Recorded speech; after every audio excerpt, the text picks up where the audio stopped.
आगे हम इसमें देखेंगे कि संविधान संशोधनों की संख्या क्या है, सदैव ही आलोचना का शिकार होती रही है ना। अप्रैल 2018 तक लगभग 101 संवैधानिक संशोधन हो चुके हैं और ये संशोधन मात्र राजनीतिक सोच के कारण नहीं हुए हैं, बल्कि समय की मांग के अनुसार ये संशोधन किए गए हैं। संशोधन का मुद्दा सदैव ही विवादों से ग्रस्त रहा है ना, हमेशा विवाद उत्पन्न रहा है ना। और संसद की संविधान संशोधनों की शक्ति संबंधी विवाद और वर्तमान की स्थिति कैसी है। तो विगत वर्षों में संसद की संविधान में संशोधन करने की शक्ति के संबंध में यह एक विवाद का प्रश्न रहा है कि संसद को मौलिक अधिकारों से संबंधित संवैधानिक प्रावधानों में संशोधन करने का क्या अधिकार है अथवा नहीं। इस संबंध में यह उल्लेखनीय है कि संसद ने पहले 1951, चौथे 1955 और 17वें 1963 संविधान संशोधनों द्वारा मौलिक अधिकारों को सीमित कर दिया था और सर्वोच्च न्यायालय ने क्या किया, संसद की इस संविधान संशोधन संबंधी शक्ति को स्वीकार भी किया था। परंतु 27 फरवरी 1967 को गोलकनाथ बनाम पंजाब राज्य विवाद में उच्चतम न्यायालय ने अपने पूर्व निर्णय के विपरीत दिए गए निर्णय में कहा, हम लोग घोषणा करते हैं कि इस निर्णय के पश्चात संसद को क्या करना है, संविधान के भाग 3 के किसी उपबंध को इस प्रकार संशोधित करने का अधिकार प्राप्त नहीं होगा जिससे कि क्या है, मौलिक अधिकार छीने जाए या सीमित हो जाए। ठीक है, तो उच्च न्यायालय द्वारा किए गए है ना, उच्चतम न्यायालय द्वारा किए गए इस निर्णय से उत्पन्न स्थिति को समाप्त करने के लिए संसद ने 1971 में क्या किया, 24वां संविधान संशोधन करके उच्चतम न्यायालय के इस निर्णय को क्या कर दिया, निरस्त कर दिया। और संसद के इस संविधान संशोधन को केशवानंद भारती बनाम केरल यानी राज्य विवाद के माध्यम से उच्चतम न्यायालय में चुनौती दी गई। ठीक है, इस विवाद में उच्चतम न्यायालय ने इसे वैध घोषित करते हुए 23 अप्रैल 1973 को दिए गए अपने ऐतिहासिक निर्णय में कहा, संसद मौलिक अधिकारों को संशोधित या सीमित कर सकती है, परंतु संविधान के अनुच्छेद 368 में संसद को क्या है, इसमें संविधान के मूल ढांचे में परिवर्तन करने है ना, मूल ढांचे में परिवर्तन करने या उसे नष्ट करने का अधिकार प्राप्त नहीं होगा।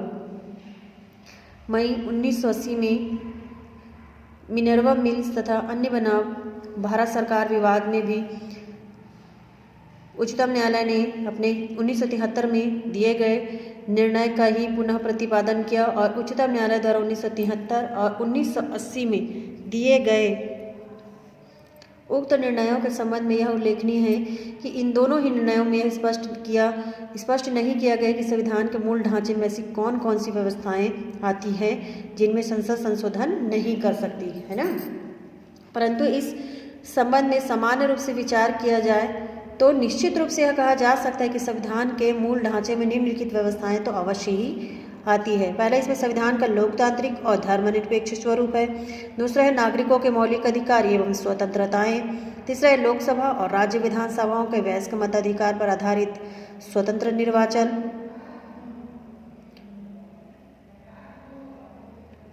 चौथा है न्यायपालिका की स्वतंत्रता है ना।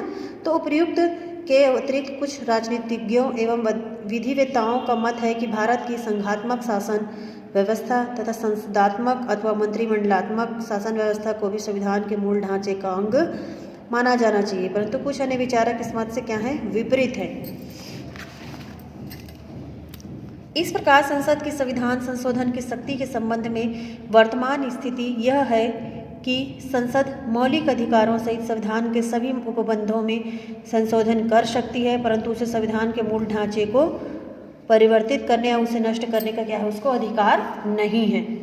संविधान की समीक्षा के संबंध में वेंकट चलैया आयोग, तो 90 दशक के अंतिम वर्षों में समूचे संविधान की समीक्षा करने का विचार सामने आया।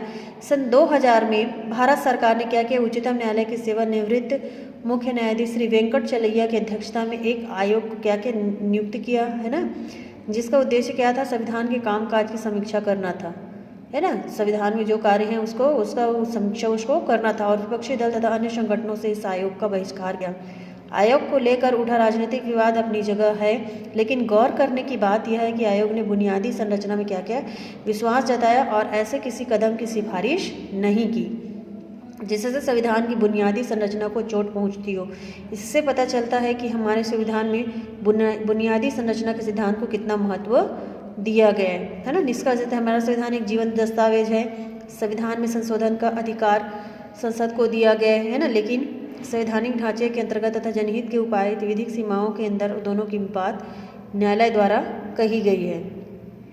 हमारे यहाँ की जनता व राजनीतिज्ञों ने क्या कि इन बातों को भली भांति समझा है और इसी मर्यादित व्यवहार के कारण हमारा लोकतांत्रिक संविधान एक सफल रहा है। हमारा लोकतंत्र संविधान जो है क्या वो सफल रहा है ना। ये हमारा अध्याय भी कंप्लीट हो गया। ठीक है।